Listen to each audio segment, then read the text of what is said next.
So, Ronen, perhaps you can start off by telling people why you were here and the conference you attended, and a little bit about that before we go on to our next question after that. Sure. Well, you hear me? Can you hear me well? Hear you fine? Yes, we can hear you. Okay, great. So, thank you very much for having the opportunity to meet all of you, and thank you for taking the time this evening to meet together. And thank you for your friendship and support of Israel. I speak on behalf of myself, but I have no doubt that many Israelis feel very more warm with the support that we're accepting everywhere. And me and my colleagues felt so much warmth and acceptance when we came to Glasgow last month with Sammy and Susan. All of the community welcomed us so nicely. And I don't know how many of you were when we met before Shabbos there. But one of the things that I said, and I feel it again and again, is that the Jewish people is known to be one of the smallest nations, right, in a long history, but we are the largest family, and we really feel that together with you and many friends that we have all around the world, we could cope with the many challenges that the Israelis, the Jews in the Israeli state have, together with our friends and families all over the world. So we really feel part of a big family. And following what Sammy just said, so I'll tell you a little bit more later in the evening about what we do in our company, Alpha Tau. But when we came to Glasgow, it was for us, it was the first time in Glasgow or even in Scotland.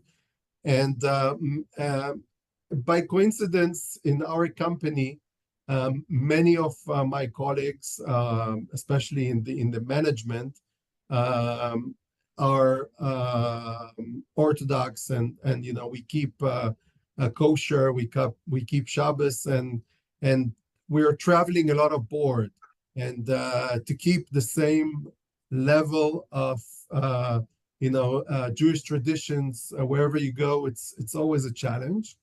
But we insist to overcome these challenges. And when we knew that we're coming to Glasgow for this very important international or pan-European conference, it was a conference, as Sammy mentioned, for radiation oncologists that are coming from all over Europe, from Israel, and also from the US and other places. We wanted, and we had to stay also over the weekend, over Shabbat. So we wanted to make sure that we have, the feeling that even that we are far from home, we feel at home.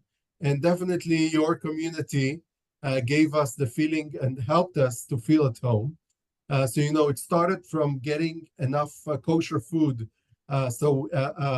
Sunday evening, we held a barbecue dinner for many guests. We had about 100 people, and we had kosher steaks for everybody.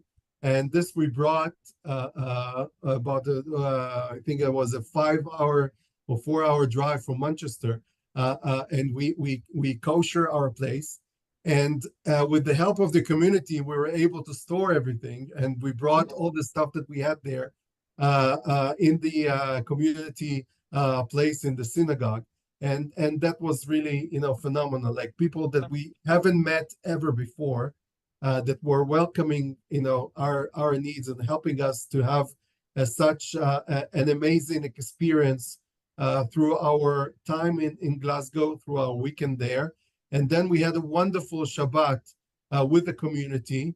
and that was, so emotional both for us and we saw also for the community, getting together, and we had the choir there that we sang the Shabbat songs together, and we had a wonderful Shabbat services, and it was really for us elevating, and to see really support that the people that we met for the first time, we already feel as friends. So all in all, for us, it was a surprise to see what a beautiful city is, Glasgow. And we had a little bit between our meetings and conference and scientific sessions. We had also some time to go around and to see the beautiful sceneries that you have. And we even had the chance to go to Loch Lomond and to see the Great Lake and the very nice sceneries.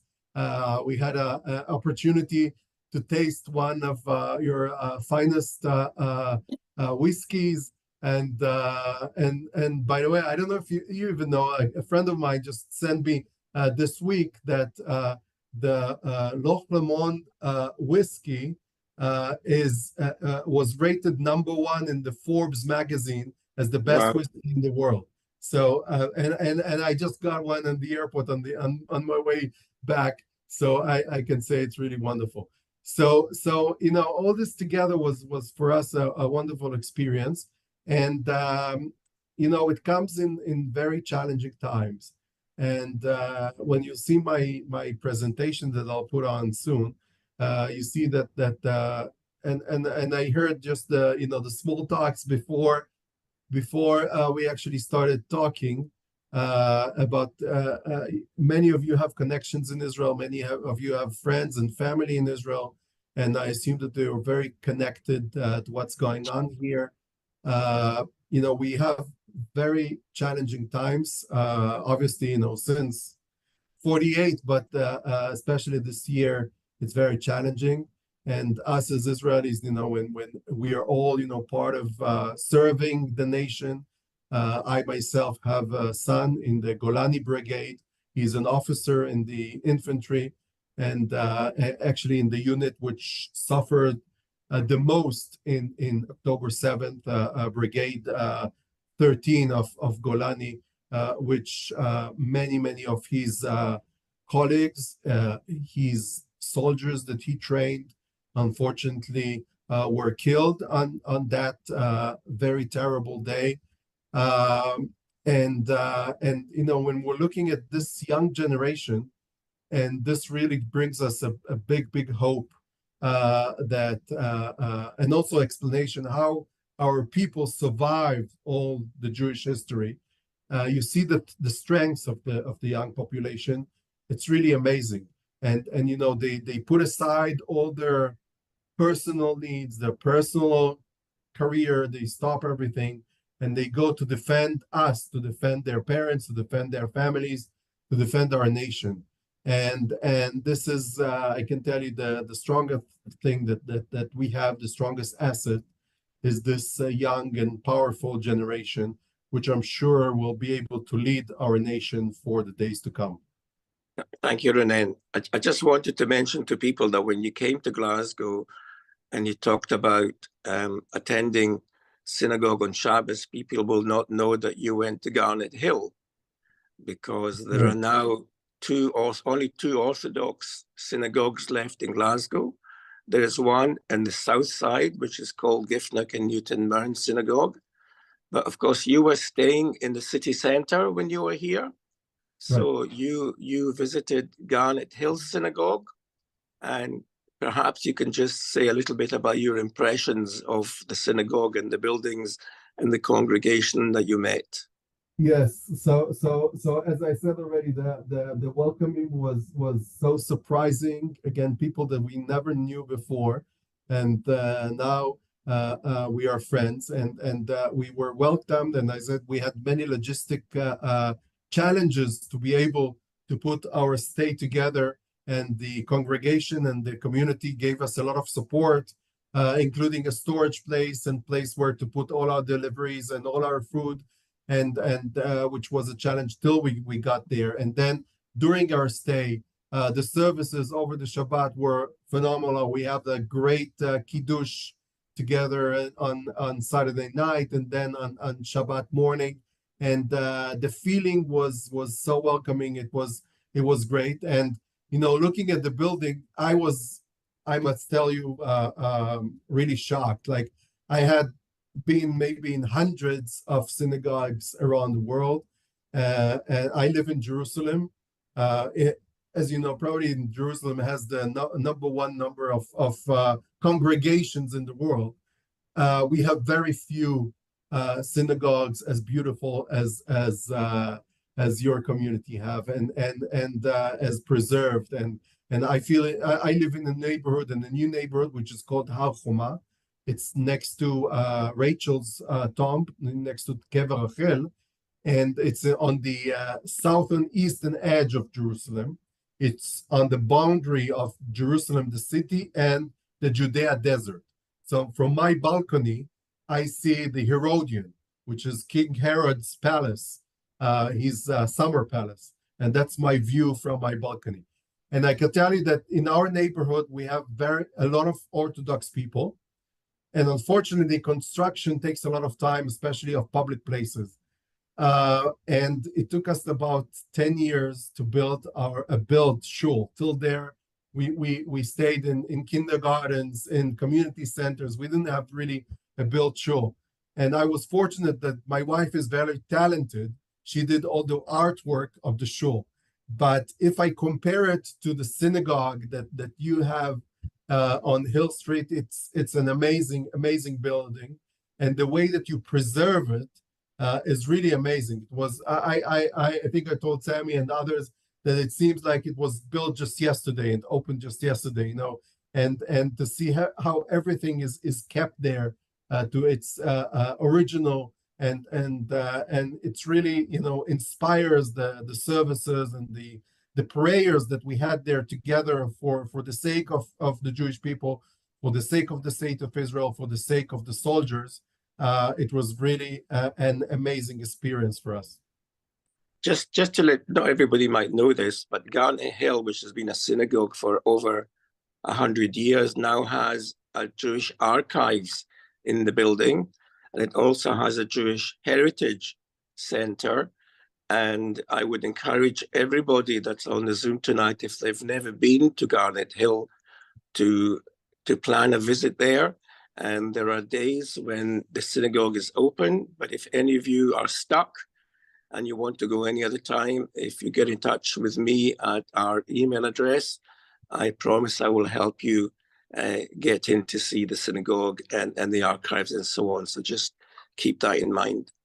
So what I'd like to do now, Ronen, is maybe move on a little bit on to Alpha Tau, for us to tell us a little bit about the company, especially as Israel has got, everybody knows, many innovative medical companies. And it would be interesting to know a little bit about Alpha Tau, how it started, who started it, and how it fits within all the other medical companies in Israel.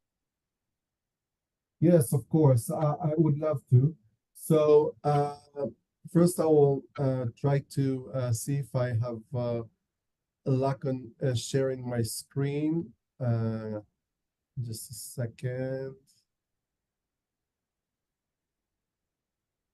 Okay. I'll do the share here. Okay. Can you see my screen? It's coming up. Yes, it's here. Okay.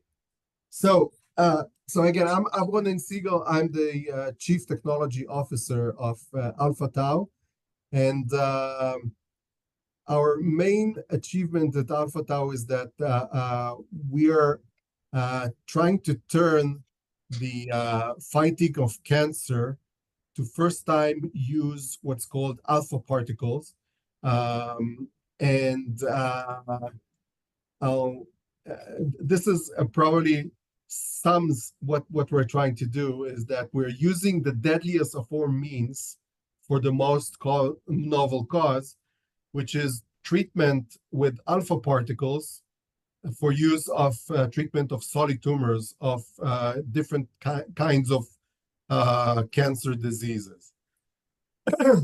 And I think this is very important as a title, because in a way, it tells also the Israeli story, the Israeli resilience and innovation that brought us from, when I was a kid in the 70s, we were a growing company, a very socialist, with economic that was a growing economy.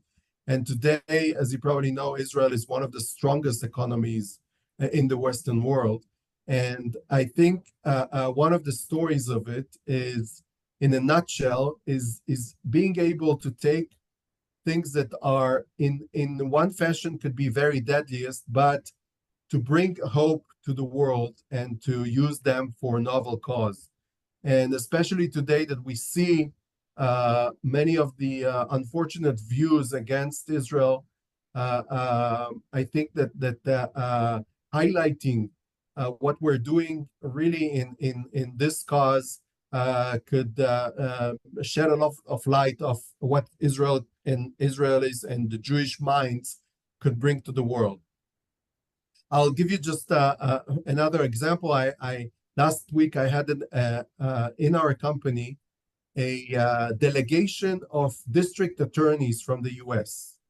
And if you might know, in the U.S., each state has its own district attorney, and these are elected politically, so they are very powerful, and they are, each state. So they send their DAs to support Israel. 7 of the states there.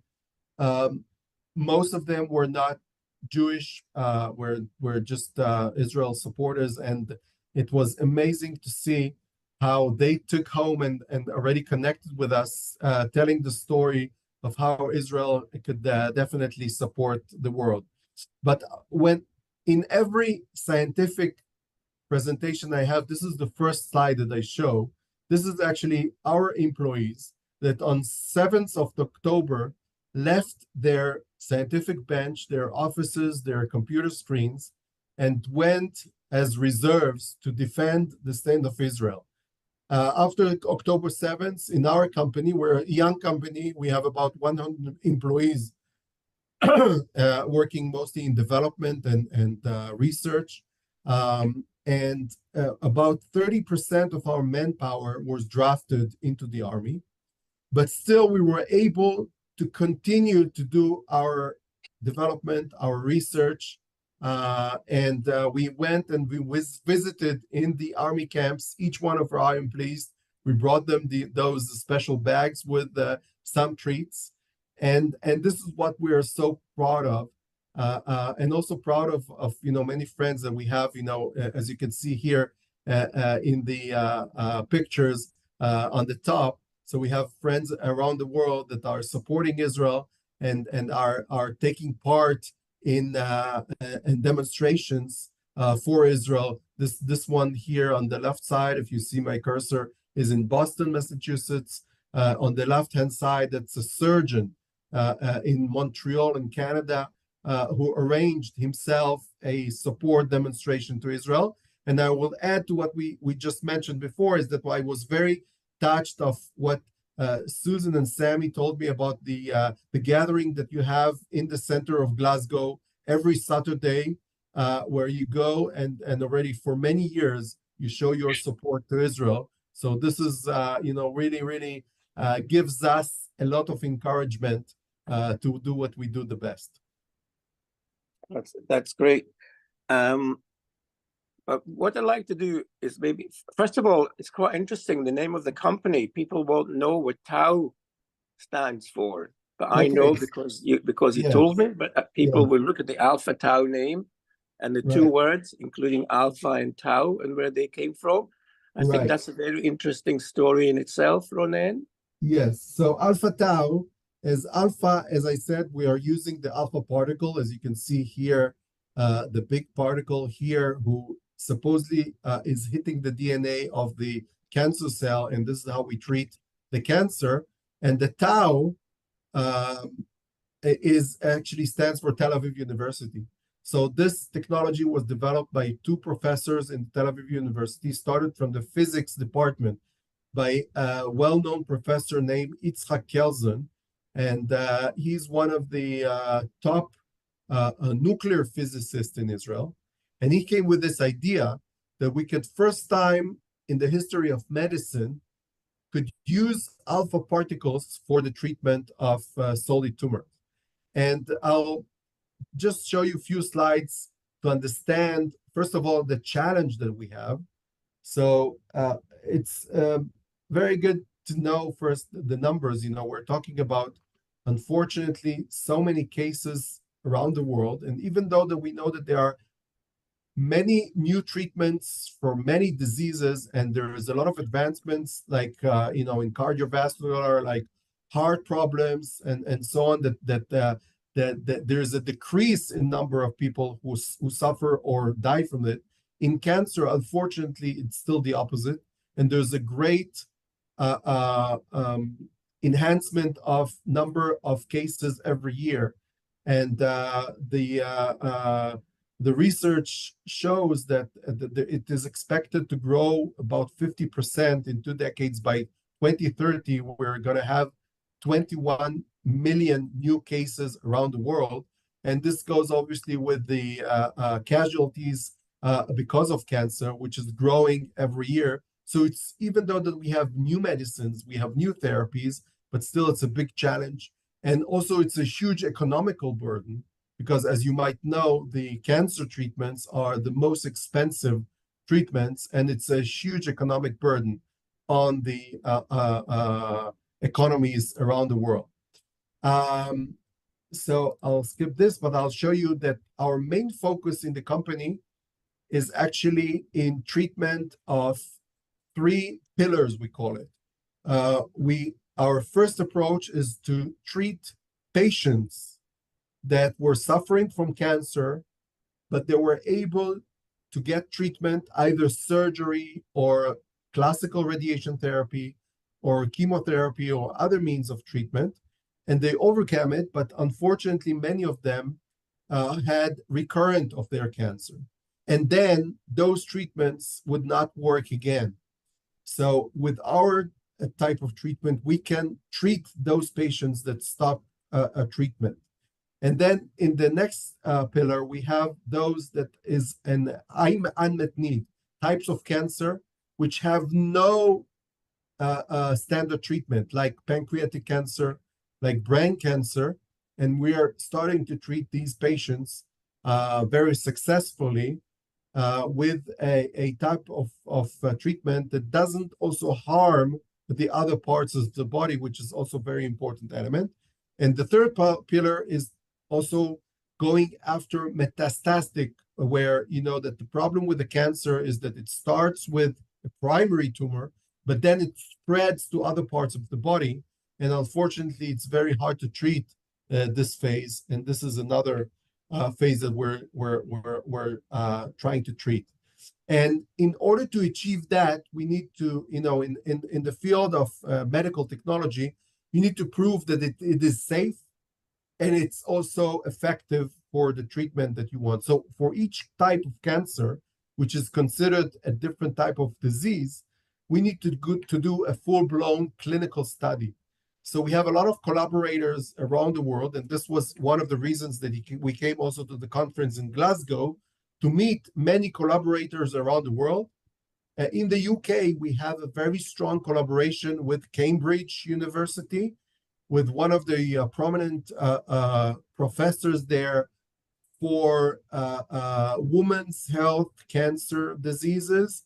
Her name is Professor Lee T. Tan, and she is running one of our clinical studies in Cambridge very successfully, and she was actually very outspoken in this conference on the success of our Israeli technology. And she's now joining, it's going to be a consortium of institutes. So hospitals like Oxford, Leeds, and other hospitals in the UK are going to join also this clinical study. And at the end of the day, we're hoping to get the NHS approval that this will become a standard treatment in the UK, like what we're doing in North America, working with the FDA for being able to get approval to have this as a standard treatment. Now, a little bit to understand what's the uniqueness of this technology. I won't go into too much science, too much physics, don't worry. Not too many equations. No, sorry, no equations though this time. But just that you'll get a feeling of what's the brilliant idea behind this that no one else thought before. So I'm sure that many of you are aware about radiation therapy as a general concept of treatment of cancer, right? And almost every cancer patient in some time of their treatment course will also have radiation. Usually when we're talking about radiation, it's either gamma radiation, which is here in the bottom, which is like very high intensity of photons, or beta. And what we're using first time is the alpha particles. And these alpha particles, as you can see here, are much larger particles. They are very potent, but their limitation is that they cannot move inside the biological tissue. Now, in order to spread them and to be able to use them to destroy a cancer tumor, you need them to be spread inside a tumor. And that was the biggest challenge that no one overcame before. We're using a isotope, which is called radium-224. And this isotope was actually found discovered by Marie Curie more than 100 years ago. She got 2 Nobel Prizes for this discovery, but no one found a real way to harness it to treat cancer before, until this idea came of Professor Kelsen. And the idea is, as you can see here, is that using a very small needle, here it's like a zoom out of this needle, but imagine that the needle here on the left-hand side is a thin needle. It's less than 1 millimeter in diameter. It's 1 centimeter in length.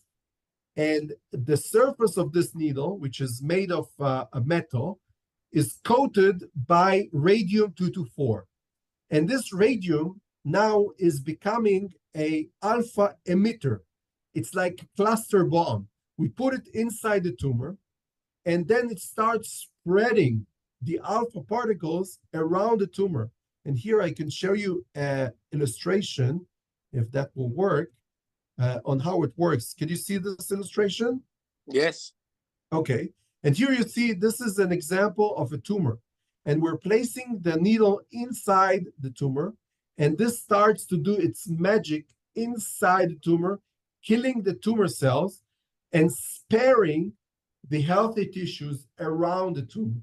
So we're having a radiation therapy which has a very potent ability to destroy the tumor without causing any side effects. So here you can see that we're getting like a cloud of these alpha particles who are gradually destroying the tumor, and we can get very close to even blood vessels or critical organs without the worry of damaging them. And this is what makes it so effective and safe. Now, rolling back the story, and as Sammy said, that it was very fascinating. The early days, we started with animal studies, and we looked at different types of cancers, which each one is a different biology. And we tried to look and to see which one would be resistant to the alpha treatment. And we tried on squamous cell carcinoma, which is a type of a skin cancer, and lung cancer, and pancreatic cancer, and prostate cancer, breast cancer, melanoma, colon cancer, brain cancer. Each one of these cancers were treated by the alpha. So we didn't find anyone that was resistant to the treatment. Moreover, is that if we look at the clinic, and here you have a snapshot of our clinic in Hadassah Hospital in Jerusalem. And here in the back is the head of the Sharet Institute. He's radiation oncology. He's the head of the Cancer Institute in Hadassah. And you can see here that the implementation of the technology is very, very simple. The procedure is actually done in a dental chair. So it doesn't require any special machinery. All the standard equipment that is there already in the hospital is used for the treatment. We just provide these small needles that will be placed inside the tumors. Now, as you can see here, we're treating a very hard to treat type of cancers.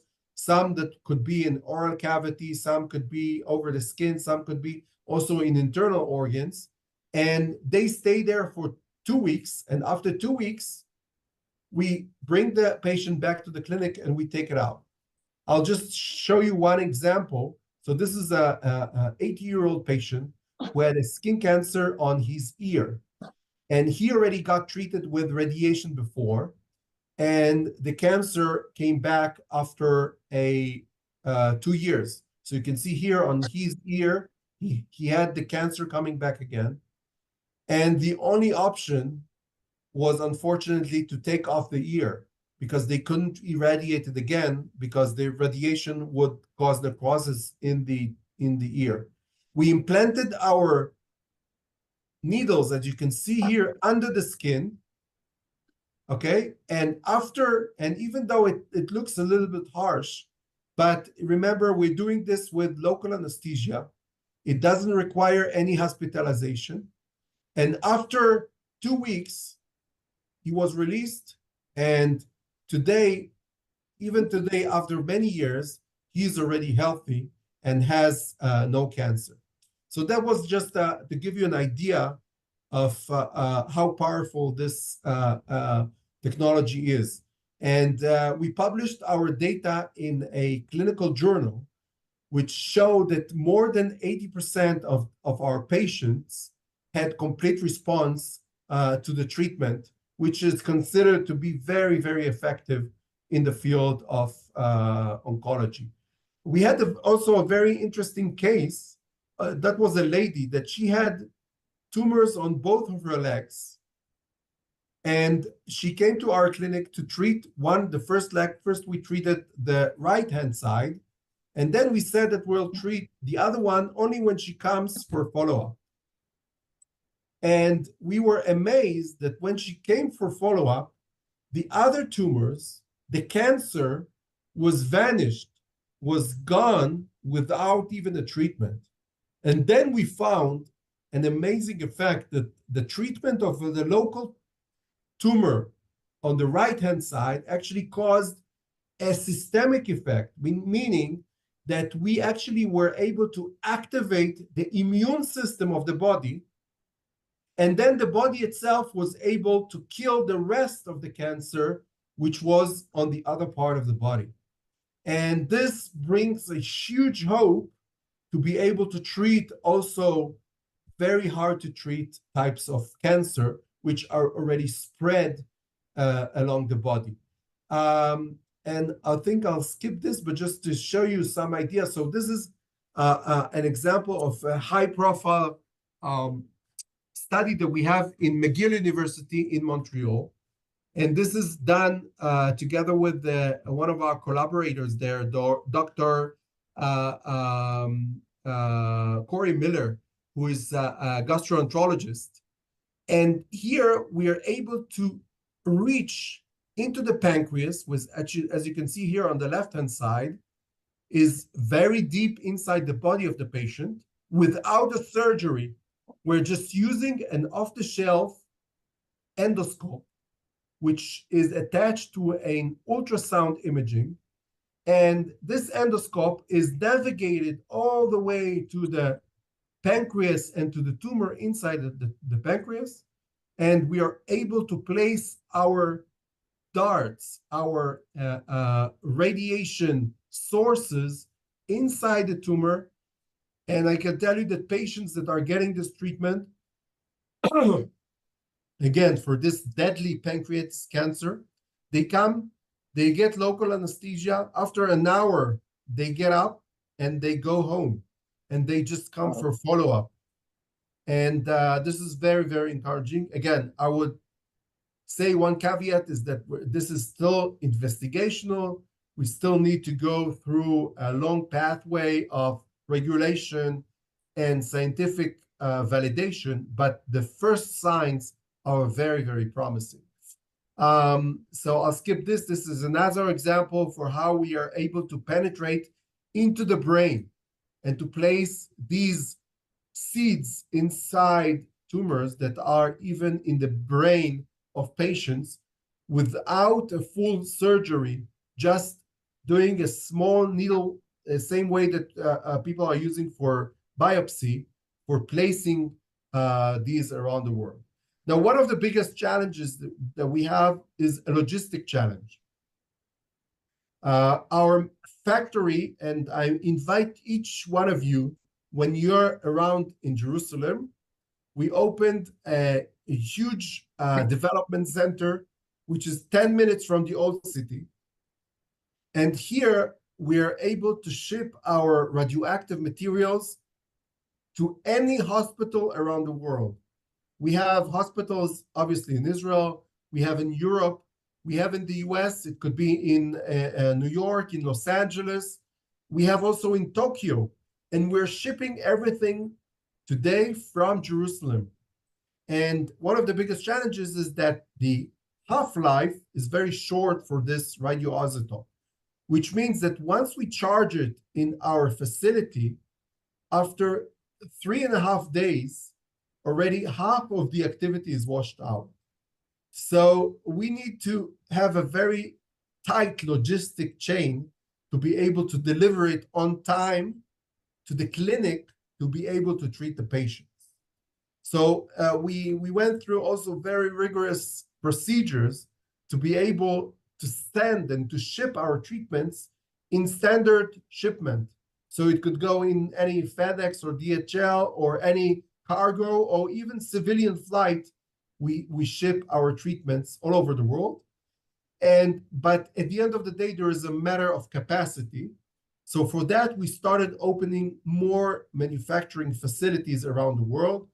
We opened a facility in Lawrence, Massachusetts, next to Boston in the US, which is already producing our treatments for North America. We're now opening another plant in Japan, next to Tokyo. And we see that in the future, in every city, we'll have an Alpha Tau facility, which will be able to provide these treatments to the local hospitals. Now, as you can imagine, to develop this whole, we need significant funding. So we were very lucky, first of all, to have a lot of collaborators and also investors, started from private investors who invested in the company in the early days, going through some commercial investors, some of our strategic that are owners of companies already in the medical field. And then on March 2022, we took the company public and in the NASDAQ. And we were very fortunate to do a very good IPO, which is through a SPAC deal, which was also very, very special. And we raised more than $100 million. And this actually lets us keep us going and our developments till we get to the point where we're starting selling and we're going to be profitable. But till then, we have still several years of development, which requires investments. So this is a very good way. And as you already noticed, we are very thankful and we feel inspired by where we are, in Jerusalem, the holy city. And we always, thank God for our achievements. We know that nothing is obvious, and even though that we're working very hard, we need also a lot of help to be able to achieve what we do. And you can see here that when we went public on the NASDAQ, you probably know these pictures from every company that goes public. But on Times Square, when we went public, on those huge screens, what we showed there is Hodu LaHashem ki tov ki le'olam chasdo. We were happy and grateful for being able to at this time in our life to be able to be part of this huge project that could really help millions of people around the world, and this is our proud. And we have many supporters all over the world. That this top leader from Memorial Sloan Kettering, which is maybe the #1 cancer center in the US and maybe globally, he said that our technology is a game changer in the field of oncology. So, this is a gathering before the war, before COVID hit. We had more than 200 scientists that came all over the world and clinicians to celebrate with us, but also to do science together with us in the Holy City. And we're very proud of our friends and collaborators all over the world. And thanks to them, we're able to promote and to make the world a better place. And that's our goal. It must be wonderful, Ronen, to work in the field where you can see that what you're doing is for the good of human beings, and you can see it's going to have hopefully a successful outcome. But I'd like to say to you, you mentioned that you're working with the NHS, but you might not know that the NHS in Scotland is a different organisation. There is something called the Scottish NHS, and I would love you, Alpha Tau, to somehow get maybe a hospital in Scotland to also take up your technology. And I would maybe like to try and work with you to find a suitable hospital in Scotland, because just because it's in England, it doesn't mean it'll also be in Scotland. Right, so right. I would like us maybe after tonight to maybe find a way of getting your treatment into a Scottish hospital. And there are many cancer centers in Glasgow that one of them might be willing to do this. Right. So yeah, definitely this is our goal to bring the world and to get collaborators in any. At the end of the day, we see this as a standard treatment in every hospital, but to get there, we need and definitely in Glasgow could be a great opportunity for being able to join them in our clinical study towards when it gets commercialized, to be able to make it a standard treatment also in Scotland. Yeah, so one of our audience has just given us the name of a hospital in Glasgow, which I'm familiar with, and we will maybe try and introduce, because I don't know if they even know about your technology. So we're going to try and find a way to maybe introduce it to a hospital in Glasgow. Now, what I'd like to do, Ronen, is move on to what's happening in Israel at the moment. So before I do that, is there anything else you would like to tell us about Alpha Tau, and maybe a little bit about when you expect some of the trials to come to an end, which I'm sure will be very important in order to be able to take forward your treatments? Right. Yeah. Well, it's I can sit here and tell about Alpha Tau and what we're doing, and also my personal experience for days, and I don't get tired because it's really, really exciting. And one of the amazing things here is that as one of the chiefs of the company, one of the challenges of company managers is how to motivate your employees, how to make them want to come to work in the morning to give their best. One of the good things that we have is that it's an easy sell, right? Everybody understands why they should come to work, how they can influence, and this is a huge asset. We have wonderful people working for us. We have wonderful collaborators, and I'm glad, to everyone that wants to hear our story. So I see you all here as our friends. So it's not easy, these days, practically flying out in and out from Israel. And here I'm a little bit connecting to the general situation in Israel. Many of the foreign companies, airlines stop their flights to Israel. But it doesn't discourage us. And I can tell you that the next day after October 7th, on October 8th, we had a management strategic meeting, and we got a decision, and it was a tough decision because, as I said, we had 30% of our manpower drafted to the army. We had many of the employees who are women that their husbands is drafted to the army. And it was a wartime. You probably all remember these weeks, right? It was terrible. It was very tense. And we got the decision that we're not stopping even for a minute. We don't take this as an excuse not to move on. And this, I think, what is one of the secret sauces of the Israeli high tech and biotech in general way of success, that we are eager to move forward.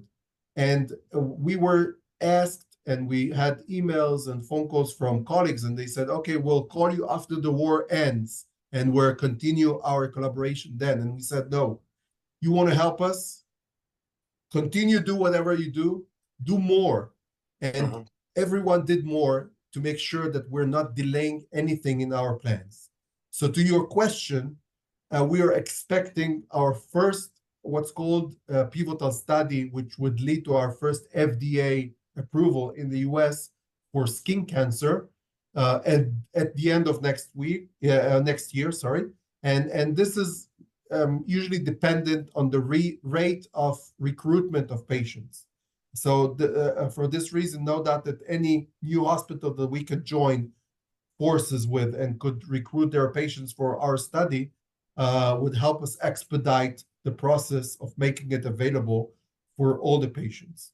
And in parallel, we are working on more. So that was for skin cancer. For other indications, we're in the earlier phases, and then we're going into, so it will take a few years until it becomes a standard.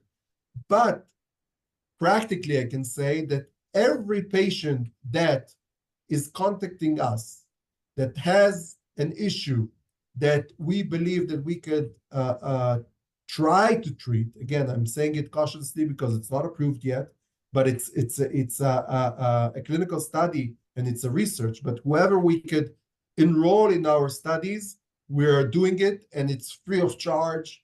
And in Israel, we have many patients that are coming and getting treated. We have also some that are coming abroad, and we would love to extend our reach to as many patients that need it as possible. That's wonderful. Some people are asking questions, but just to let everybody know, we will have time for questions when we go through the next part of the meeting, which I think I'd like to just turn to what is happening in Israel at the moment. And once we've done that, we're going to try and give everybody an opportunity to ask some questions. So what I'd like to do, Ronen, everybody obviously is aware of what happened only 2 days ago with the rescue of the 4 hostages by the IDF. Right. But of course, the war has been going on for 8 months now. And if anybody would have said in October, you're going to have a war going on for 8 months, I'm sure everybody would have said, you must be crazy. Yeah. And yet here we are 8 months later. So the first thing I'd like to ask you, from your point of view, why do you think Israel was so unprepared for what happened on October the 7th? From your point of view, obviously everybody's got their own reasons, but I would just like to see from an Israeli point of view what you think has happened, and then maybe move on to what we think might happen next. Right. Well, I'll be cautious in this call, and I won't get into political debates. I may present some views and try to be balanced here, because I'm not trying to represent any side here. Of course. But in general, I think there is a consensus that no doubt that October 7th was a very significant tactical failure for the Israeli defense forces. And last week we celebrated here in Jerusalem the Jerusalem Day, Yom Yerushalayim, Kafchet Be'Iyar, and that's the day which is so contradictory to what was on October 8th, October 7th, right? Because that is actually memorizing the 6-day war. And in the 6-day war, as you all probably remember, in 6 days, we were able, our mighty IDF were able to take down 3 huge armies who are plotting to destroy Israel, and that was a big surprise for them. And so tactically, no doubt that there was a lot of mistakes done by intelligence interpretation. I won't say intelligence capabilities, because as everybody knows, and as we saw just last Saturday, is that Israel has the top, if not the leading, intelligence capabilities in the world, has the top technologies, and I was also fortunate in my beginning of my career. I was an officer in Ministry of Defense and working on very sophisticated projects, and we also won the most prestigious Israel Defense Prize. And I can tell you, I'm very aware that Israel is really, really top and leading in military technologies. And that wasn't the problem. The problem was the conception. And the conception was that, and the conception leads to interpretation. Like you could get information, the intelligence is able to provide you information, but at the end of the day, the decision that you take is derived from the conception that you are in. And one of the problems of the conception was that the Hamas, which was leading the Gaza Strip after Israel withdrew from Gaza, is in a way frightened from Israel, and the conception was that they have no reason to do something like that, and this in a way caused a kind of a blindness for not for seeing but for interpreting again. So there was a lot of things that were supposed to raise many red flags, and they didn't. And many interpreted it in more wider, broader ways of Israelis, and we as Jews are always trying to be optimistic, and this resembles something that I thought to connect. In tomorrow evening, we're going to celebrate the Shavuot holiday, right? Yeah. And one of the unique stories of Shavuot is the story of Ruth, right? Megillat Ruth. Yeah. And in the Megillat Ruth, we're told in the Bible, it's one of the fascinating stories, right? But I think one of the main messages is that the Bible is telling us in Megillat Ruth is that the essence of the Judaism is, rather than tragedy, it's hope. And your former chief rabbi, Rabbi Jonathan Sachs, which we love to read his translated books today in Israel. He's very, very popular, by the way, in Israel. He talks a lot about the Judaism being the religion of hope versus many other ideologies who are based on tragedy, like the Greek philosophy and so on. And also in Ruth, we see that the Ruth story starts with a tragedy, right? Elimelech's sons are dying, and the widows are staying alone. But the end is the hope. The end is the start of the kingdom of David, right? The book ends with a huge hope. And I think this is one of the reasons what is happening in Israel is that we're also always hoping and trying to interpret things in the positive ways, not always being enough conservative. Once the war will end, for sure there will be, investigational committees which would want to understand specifically what happened. I think that there should be also some investigational in a broader strategic way. How did we get to this position? But I think that there is a consensus that this group of terrorists that were actually held by Israel just a few years ago, they were in Israel prison, including Yahya Sinwar, and they were released in Gilad Shalit's release. So that's one of the maybe big lessons that we need to look at. Not the intentions or what we think the intentions of our enemies are, but what their abilities are. And if they're able to do something, we need to make sure that we're ready for this ability. And I can tell you that today, practically, and that's obvious because we got such a huge attack on October 7th. My son today is a commander, is an officer in, as I said, in Golani Brigade. He's all the brigade is now in the northern border, and as you know, the northern border is also a huge problem, and we have more than 100,000 Israelis evacuated from their homes.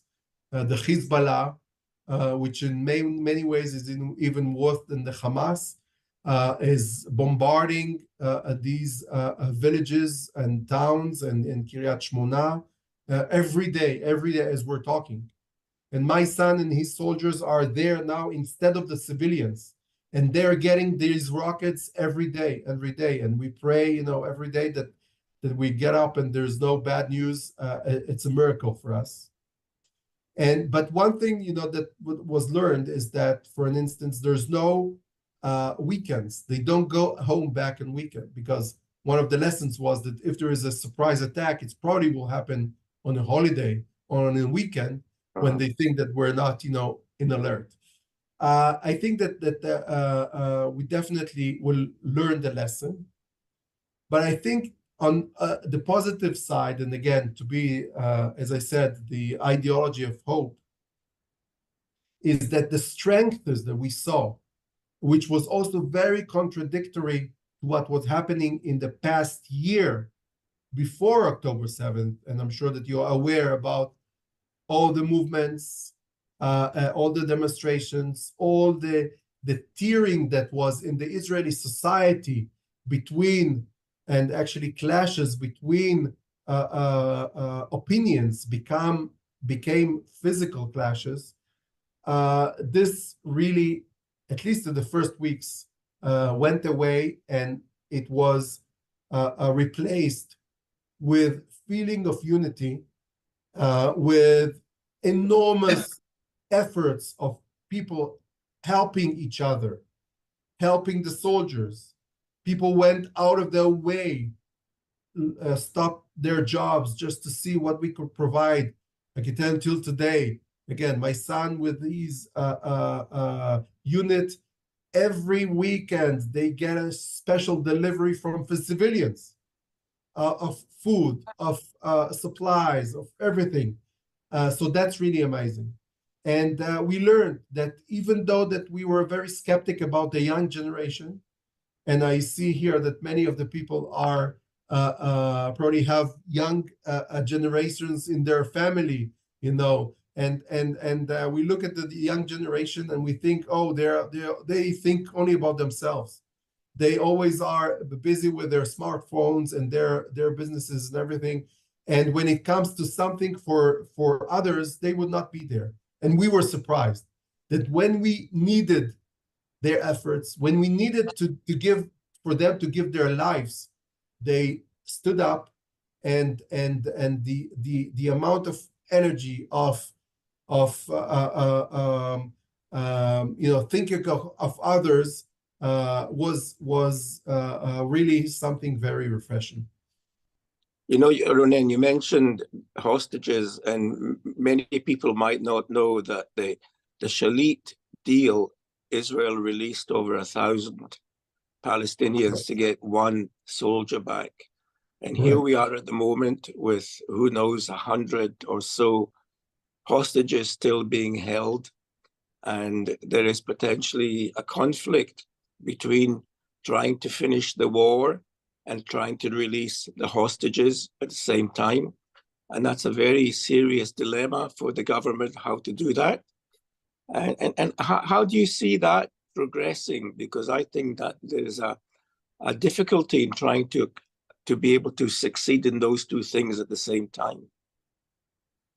Right. So yeah, in a way, there is here a contradiction between the sake of the personal individuals, that also we in the Judaism see that every person is like a whole world by itself, right? And every soul is priceless, and we are willing to give prices that no other nation is willing to give for the life of its people. But on the other hand, we have the security of the nation. And we have here a country of 9 million people that it's very important to keep them safe. And the way for keeping them safe, and unfortunately, we have so many enemies that are watching to see how we are dealing with this issue in Gaza. And this probably is the reason why, and this is, I think, first time in modern warfare that any country faces this reality of having hundreds of hostages in a hostile environment that are kept by terrorists, which is not an organized army like, I don't know, the Egyptian army or the Jordanian or the Syrian or whatever, and they don't care about their own population. So in order to release them, that's probably one of the reasons why it takes so long, because on the other hand, we are very cautious on not harming civilians that are not involved. And that's a big challenge. And but I think that the fact that we have this talk, we planned it right a few weeks ago, but the fact that we have it 2 days after Saturday, I think changed a lot the perspective of the Israeli population, and changed the perspective and it came, in the same time where Israel went out of its way to give a deal which many think should not be there, and many think that it's very risky for Israel to give this deal. But still, for the sake of the hostages, we were willing to go many extra miles towards the Hamas.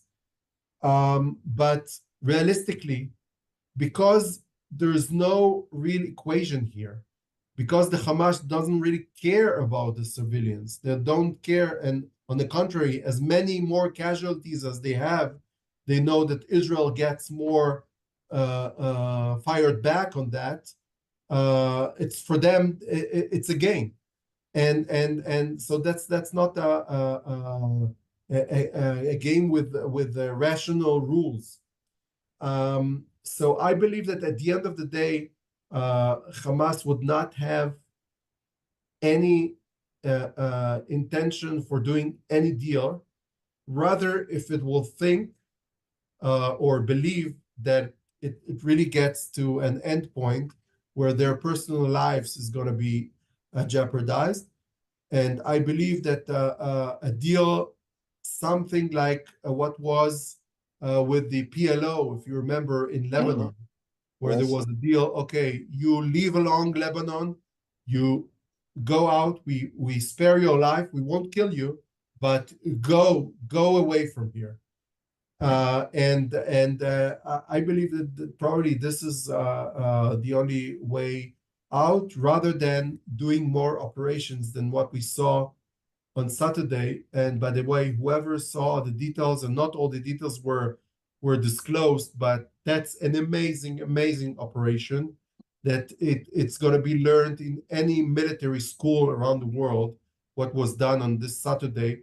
The level of risks that the commanders, that the government, and the prime minister had to take on this Saturday is a level that no one ever did before.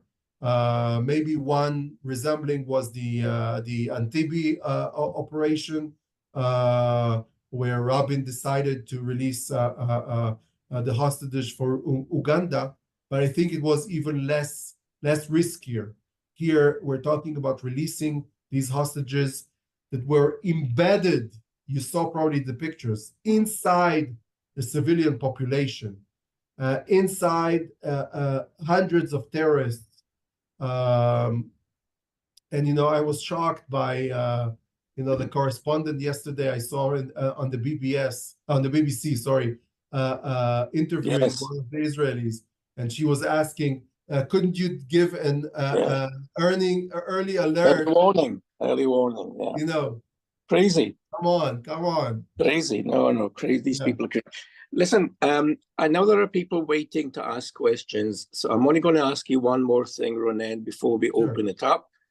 And that is about, obviously, Gantz left the cabinet a couple of days ago, or yesterday. In fact, he left the cabinet. And he probably wants to see an end to Netanyahu's premiership as soon as possible. And many other people maybe want to see that as well. On the other hand, some people would like Netanyahu to remain in power. Where do you see the next election coming from, and how is that likely to happen? Because it's bound to happen once the war is over. Right. Well, Israeli politics is probably one of the complicated things that is in the world, and you can't really predict what's going to happen. And the best predictors would be considered fools.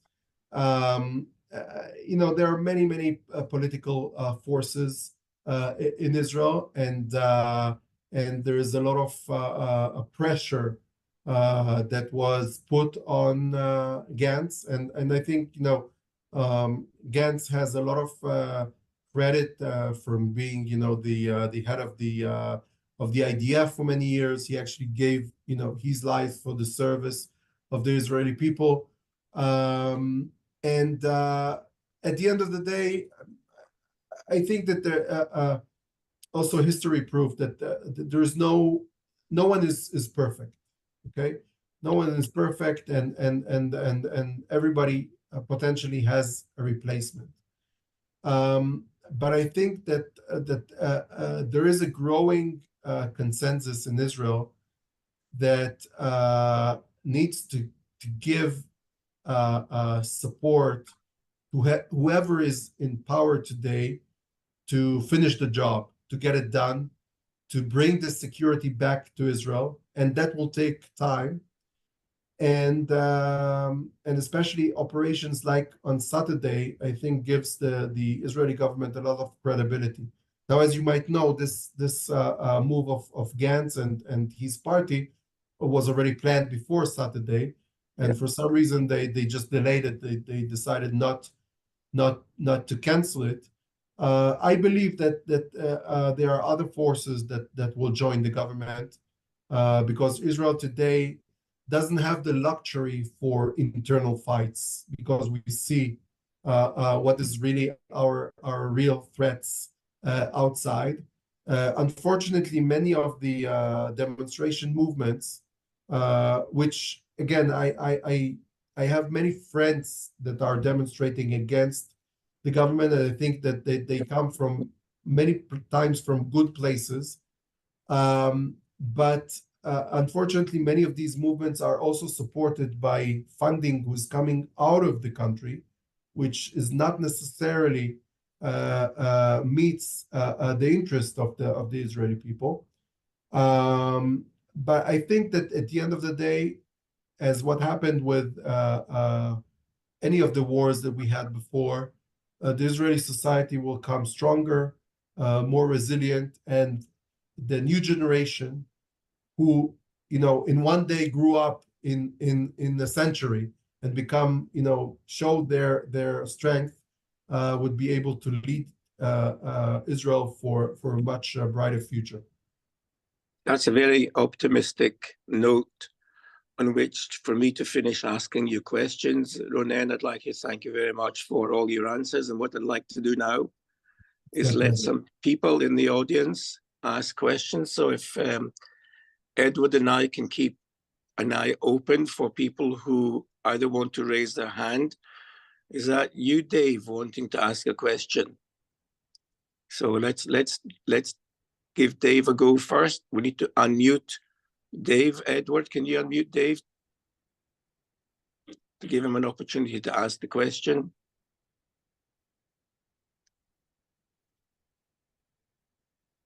And we'll look for the next person after that.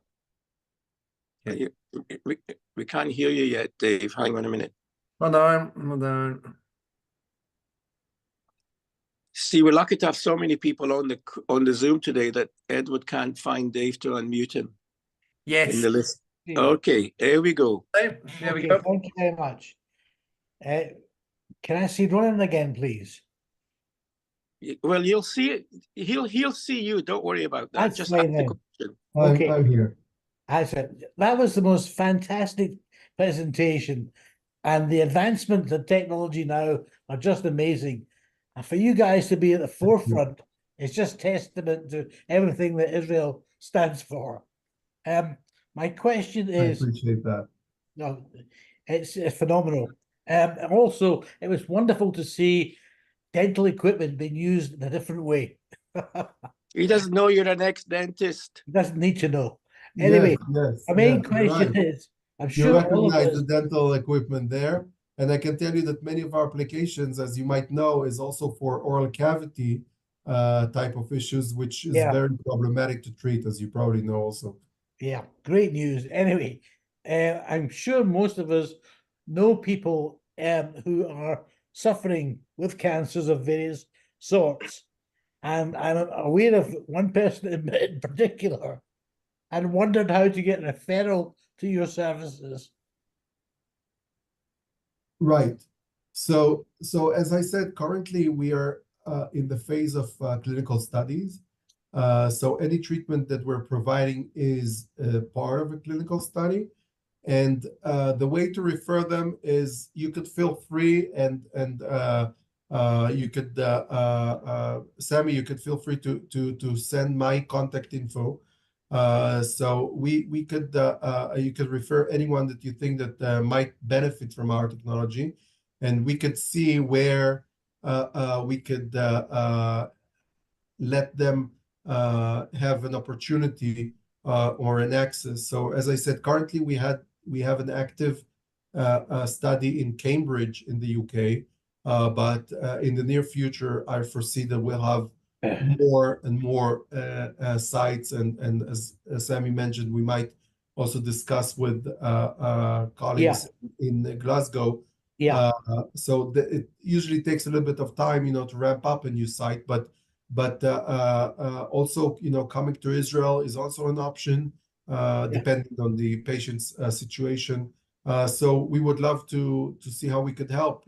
Please refer them to us, and this is how we examine each case and see if they could be eligible for this type of treatment. That's great. So Sammy will give details of that.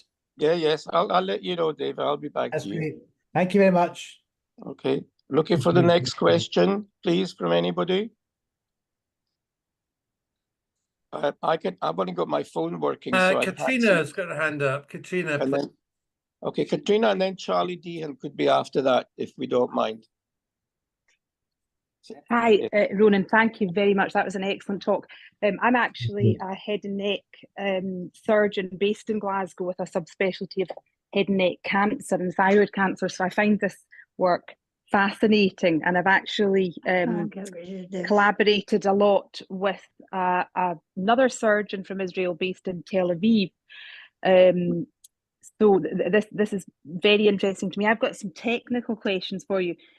do you, when you're treating the head and neck cancers, do you treat the primary and the metastasis?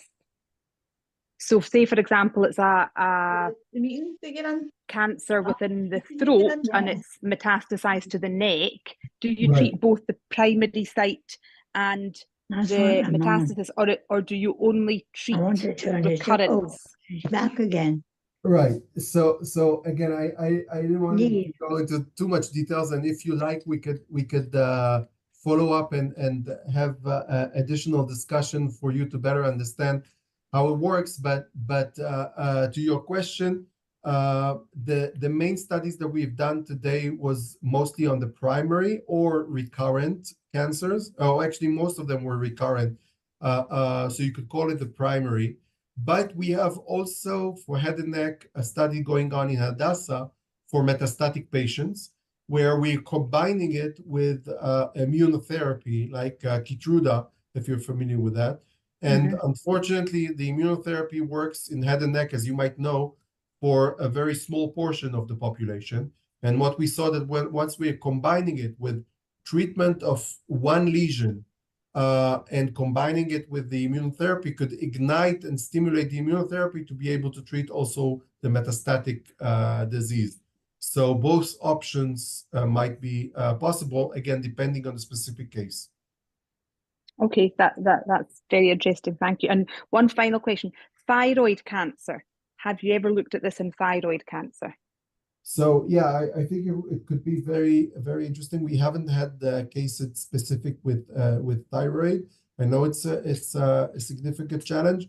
I think that the question will be exactly where and what will be the penetration, because if you understand, we're placing our darts, our loaded needles into the we need to deliver them with applicators. So the question is there a good way to get there without harming the trajectory on the way? But theoretically, definitely it could work also for thyroid cancer. Okay, thank you. I'll pass my details on to Sammy, and then maybe we could communicate afterwards. I would love to. I would love to. Thank you. Thank you.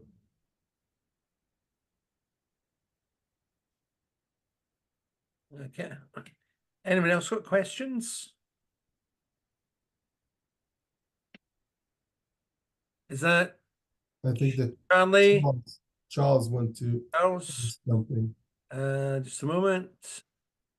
Yeah, please unmute Charles and ask your question. Okay, can you hear me, Ronen? Yes. Okay, listen, this is a fascinating talk, fascinating. 3 very quick technical questions. One, I noticed that in one of your examples, you were using a number of trains, a number of carriers, a number of needles for the treatment. Right. How do you work out the distribution of needles to give you for the size of the tumor? Is that by computer?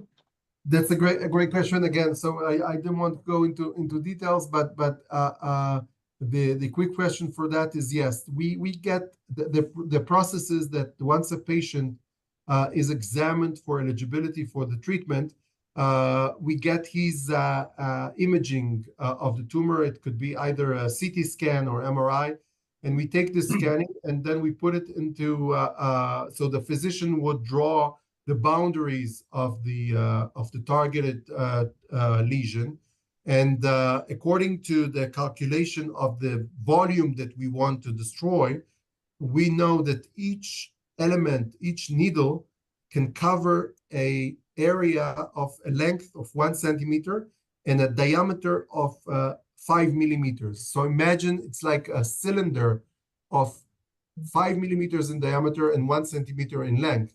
Now, if we want to cover a greater volume, so we place them just one next to the other, we make sure that the placing is going to be, the spacing is less than 5 millimeters. So we have an overlap of the influence of each one of these sources, and we could destroy the whole tumor. That's probably the trick how it works. Okay, well, thanks for that. The other thing was that often with tumours, particularly if the skin tumours of the, in the response to radiation, they often start to repopulate during or very soon after they're exposed to radiation. But is the time scale of your treatment such that repopulation, in other words, if the treatment is delivered over a very short interval before repopulation kicks in, I mean, is that treatment happening before repopulation kicks in? Yeah, so that's a good question. So one of the reasons that repopulation or recurrence, what's considered clinically happening, is that let's take for an instance radiation therapy, classical radiation therapy type of treatment, is mostly because of, so radiation is effective, but the problem is that the physicians are very worried that once they radiate the tumor, they will also harm the surrounding. So they try to minimize the amount of radiation on the boundaries of the tumor, which at the end of the day causes, it's not even a recurrence, it's like they still have there something which is not visible, like micrometastases, which are still there, and then they develop, and then you get a recurrence of the tumor. And one of the advantages of our technology is because the side effects and the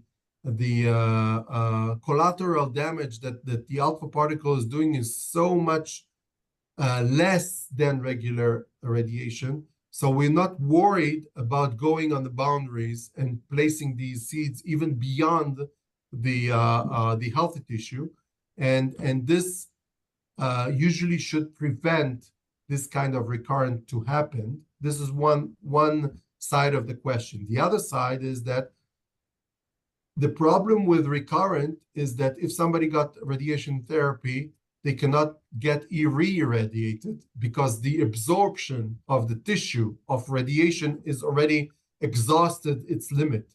If you try to re-irradiate it, you'll destroy it, but only the radiation will destroy the healthy tissue there.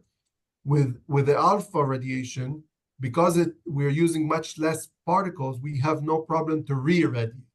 So if something happens, and still, and in most of the cases, we didn't see any recurrent. But even if the recurrent will happen, we can retreat that in a while. And we didn't see in any of our cases that it came back right away. It might take a few years, and then we could re-irradiate it. But as you know, now, Estro, one of the hot topics this year was retreatment. And seemed from your example, the ear that you showed, the treatment of the ear, that retreatment was possible using your technique, but it would not have been possible using conventional radiotherapy. Is that right? Exactly that. Yes. So that's a big that's a good example. That's why I showed it, even though it's a little bit plastic images, but to get the idea, what's the price of it? Just saving this guy's ear, because that was the only option. Just full surgery was the only option because radiation was not an option when there was a recurrent. Okay, and I noticed also that you're able to perform the procedure with very, very little or no radiation protection at all. Yeah. So that seems to be, that's a great bonus. Well, first of all, I understand that you come also from the field. Yes. Okay, because you asked very good questions. So yeah, another benefit, I didn't mention it, as you saw in the picture, of the team working in the clinic. So not only it was on a dental chair, the team is wearing T-shirts, right? Not only because they're Israeli physicians, but no shielding. It doesn't need doesn't require any shielding, any concrete walls. You could do it. We have places where we have like a community clinic that is doing the treatment, and that's a big plus. So you don't need a vault, you don't need anything. So the way it is that once we register the DICOM of the patient, the imaging, and we know the treatment planning, the physician sends us like a prescription dose of number of sources that he wants. We produce them specifically for the patient. We send the whole kit to the hospital, so there's no storage of radioactivity. All the handling of the medical physicists that need to handle it is very, very simple. Moreover, when they go take it home and they a temporary implant for 2 weeks, because after almost 95% of the is washed out into the tumor. Just take these sources, you can throw it to a regular, so no safety issues.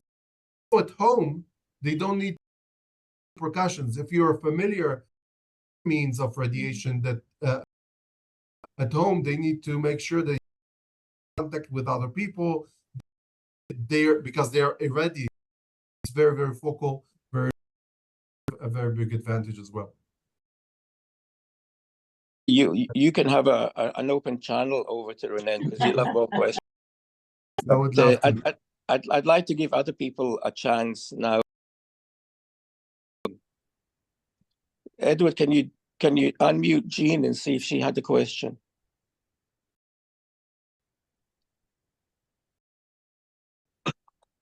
Jean, have you put your hand up, Jean, if you've got a question? Jean, if you've got a question, put your hand up if you have a question. No, sorry, Sammy, I hadn't put my hand up, but wonderful. It's my pleasure. Thank you. Okay, Thank you. that's great, Jean. That's great. Yeah. Dawn, could we let Dawn open up, please, Edward?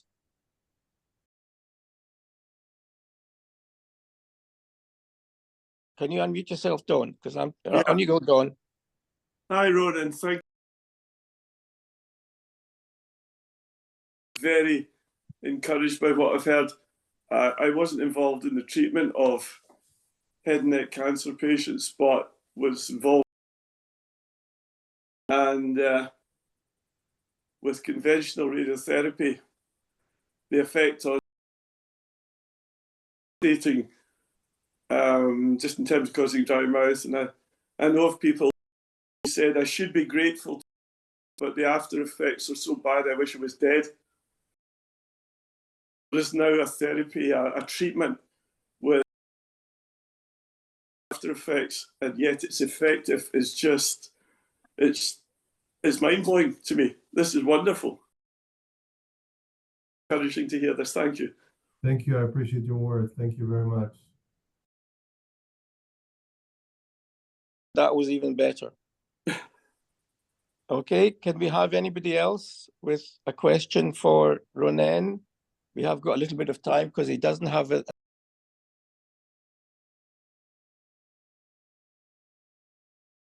Anybody would like to ask a question before I'm forced to ask one?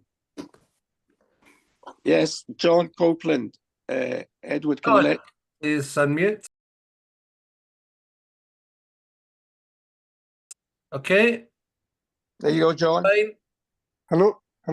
Yeah. You okay? Yeah. Good, John. Thank you very much. I've got no knowledge of medicine, but how did what was the kind of when the penny dropped? Why would they choose alpha that? rather than you mean Oh, alpha? sorry, pardon.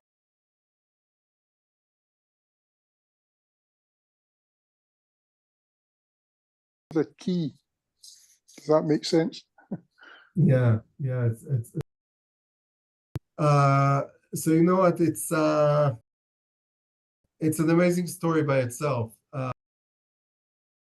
Invention came from not even from a biologist, from a physicist.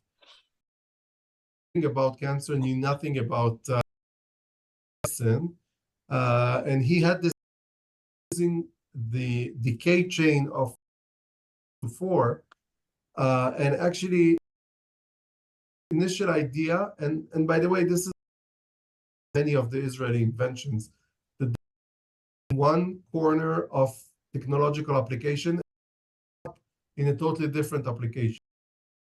Actually came with this idea because the emitting of the alphas from very accurate statistic measure with it a very, very thin layer. The idea was in the field, and he worked with Intel producing, electronic chips to be able to use the same alpha that we're using today, production process of and it actually worked.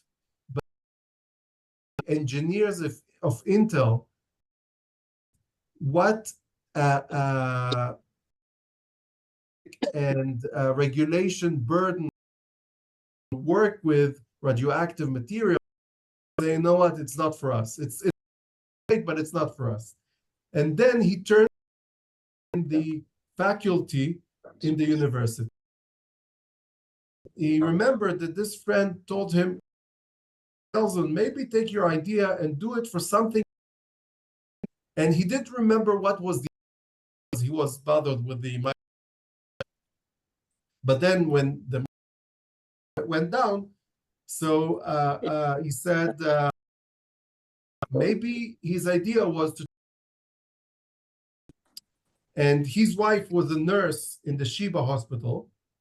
And he said, let's see what we could do if we take this source and we put it in a mouse. Let's see if the mouse is dying or what is happening to him. He knew nothing about biological research, biological experiments. He just thought as a physicist. So she brought him a box of 4 mice from her hospital to his physics lab. And he took these mice and he just placed these radium-224 needles inside, and he saw that nothing happened to them. So he said, "Oh, that's a good start. And now let's try to see how it works with cancer." And then he got together with his friend, the microbiologist, Professor Yona Keisari, and they had already. And he said, "Oh, that's not the way that you do experiments in animals. You need to go through ethics committee. You need to do it in the right way. You need to have a protocol." And then they did it the right way, and they put a model of cancer in a mice, and then they implanted this first source, and they saw that the cancer was vanished after a few days. And even though that the biologist was very skeptical because he said, "Wow, nobody did it before. Why would you, the physicist that knows nothing about cancer, would invent something like that?" And then he said, "Okay, I'll try it again." And he tried again, and it worked again. And then they tried it on a different model and a different model, and it always worked. And then when they realized that they had here something that is going to work, and then the rest is history. Ronen, that's great. Can I ask Thanks for your you question. a question about bowel cancer, and if you've done any work with bowel cancer, and are there any cancers that you know that you cannot treat? Yeah, so I'll start with the latter question. So today, as I also showed in our presentation, potentially the technology could treat any type of solid tumor cancer, which does not include systemic cancers like blood cancer, leukemia, or lymphoma, which are related to cells in the bloodstream, right? Or in the lymphatic system. But rather than that, any type of cancer that will meet the alpha particles are treatable. The only question is if we can deliver these sources into those tumors. This is one thing. And the other thing is that we discussed also the metastatic phase of cancer. So the question is if we could ignite or stimulate the immune system for it to be able to treat the rest of the cancer in the rest of the body. So this is something that we're giving a lot of effort in the clinic.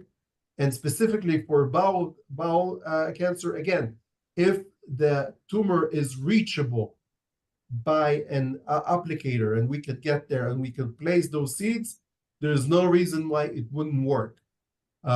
So again, we need to look at the specific case, the specific location of the tumor, and then we could examine the feasibility. So what I want to suggest, Sammy, is that before we close it, is I invite everybody to get my contact and to feel free to contact me if you have any questions that you go back home and you think about something. So please feel free, and I'd love to try to address any issue that you have, any people that you think that we could help. Any kind of collaborators like physicians or researchers in the field that that might be interested. We would love to get in touch. And I invite you all, once you are in Israel, I hope that you'll come there soon. And once you're coming to visiting, before you come to the Kotel to put your personal note, we are placed 10 minutes from the old city. I invite you to come and to see our fascinating development center in the heart of the high-tech industrial area in Jerusalem. I think there are a few people on this call tonight who will take it as a personal challenge to try and get you into a Scottish hospital. I think that will be wonderful if you can do that. But we would love to. And until then, Ronen, as people have said, everybody seems to have really enjoyed your talk and found it of immense interest. And therefore, I'd like to thank you so much for doing this with us tonight. I know we spoke about this when you were in Glasgow, but it's not really been that long. And I'm so pleased that we were able to organize it and have so many people interested in what you have to say. Yes. And it would be great if we can get some sort of follow-up from tonight's event.